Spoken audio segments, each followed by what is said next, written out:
Fantastic. A lot of community building and terrific things that you and other people who are part of G.R.O.W are doing.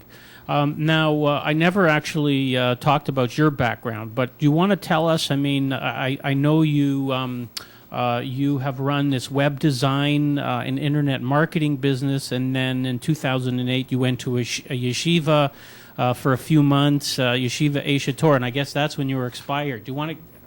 Did I say expire?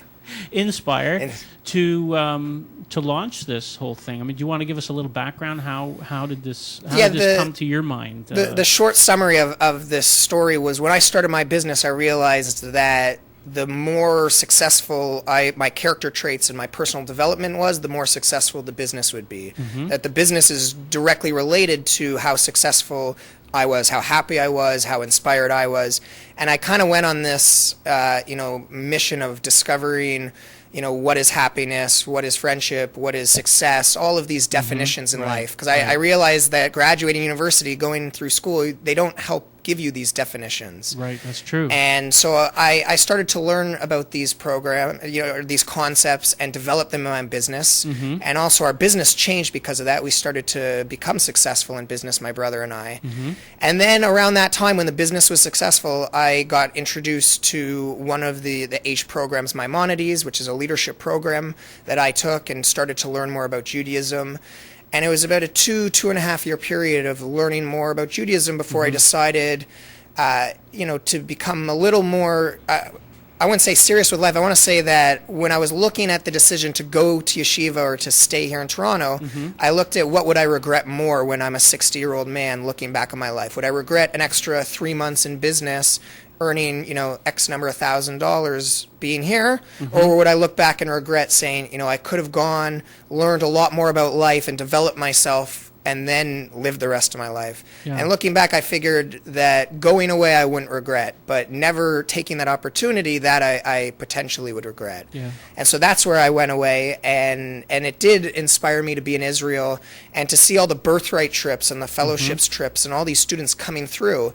And just like the Maimonides program, I would always ask them questions. Right. What is the meaning of life? What is success? Right. What is success in business? What is success in personal life? And I found that a lot of these students didn't have an understanding of what the definitions were. Right. And also they didn't know where they wanted to go in life. When they're in business school. So why are you studying business? And some of them didn't know, or some of them knew and they had a vision. I want to be a millionaire. Yeah, of course. And then I would ask them why. Right. What do you? So you're 30 years old. You sell out your company for $10 million. You're a millionaire now.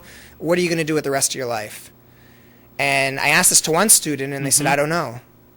I said, you're $10 million, retired, 30 years old, the whole life in front of you. What are you going to do? Yeah. And didn't have an answer. And I told them, having $10 million is not bad. Having money can be very, good for you if you use it properly. But not knowing what you're going to do with it, maybe you don't need $10 million. Right. What happens if you only need $50,000 a year to be happy?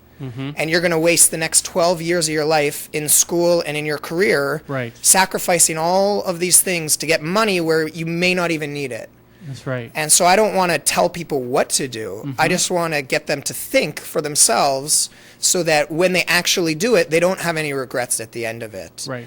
And so when I was speaking with these students, I found that there were 4 things that kind of held them back.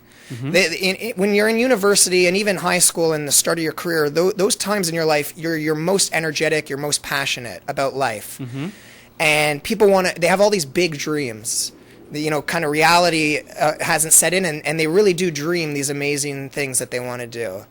And what I found was there's 4 things that hold them back. The first is they're apathetic to the world. They lose the ability to care because the news and the media shows them all the horrors of this world, and they become apathetic to it because they become numb. Right. The second is they just become lazy and they're procrastinating. And this is a big problem I used to have in university. Is laziness is a default position for all human beings. We're all naturally lazy. Yeah. And that's something that we have to break out of if we want to become successful and reach our dreams. Right. And then the third thing is we feel insignificant. We feel like the world is too big, the problems are too big, and I'm just one person. What can I do? Right. And then finally, we're ignorant. We just don't know what these problems in the world are, and we don't even start to think of what the solutions might be. And so when you look at those 4 problems, it was interesting because we started GROW without realizing this, but after a while we realized that giving counters apathy, Right. responsibility counters laziness, Yeah. opportunity counters insignificance because we create the opportunities for them, Right. make them feel that they're not insignificant, and then wisdom counters ignorance. Right. And so we found that the purpose of GROW, the giving, responsibility, opportunity, and wisdom, actually solve these 4 challenges that these students are running into. And if they're able to develop themselves and counter these 4 things, it's really amazing and inspiring to me to see what some of them have become and the path that they go on. Yeah.